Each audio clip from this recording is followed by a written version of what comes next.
అధ్యాయం. మరియు యెహోవా మోషే అహరోనులకు ఎలాగ సెలవిచ్చెను, మీరు ఇశ్రాయేలీయులతో ఇట్లనుడి, భూమి మీదనున్న జీవులన్నిటిలోనూ మీరు ఈ జీవులను మాత్రము తినవచ్చును. జంతువులలో ఏది డెక్కలు గలదే నెమరు వేయనో దాన్ని తినవచ్చును గాని నెమరువేయి వాటిలోనూ 2 డెక్కలు గల వాటిలోనూ వీటిని తినకూడదు.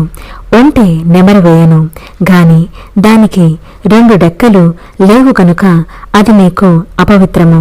పొట్టి కుందేలు నెమరు వేయను గాని దానికి 2 డెక్కలు లేవు గనుక అది మీకు అపవిత్రము. కుందేలు నెమరు వేయను గాని దానికి 2 డెక్కలు లేవు గనుక అది మీకు అపవిత్రము. పంది విడిగా నుండు 2 డెక్కలు గలది గాని అది నెమరు వేయదు, అది మీకు అపవిత్రము. నీ కుమారుని మాంసమును మీరు తినకూడదు.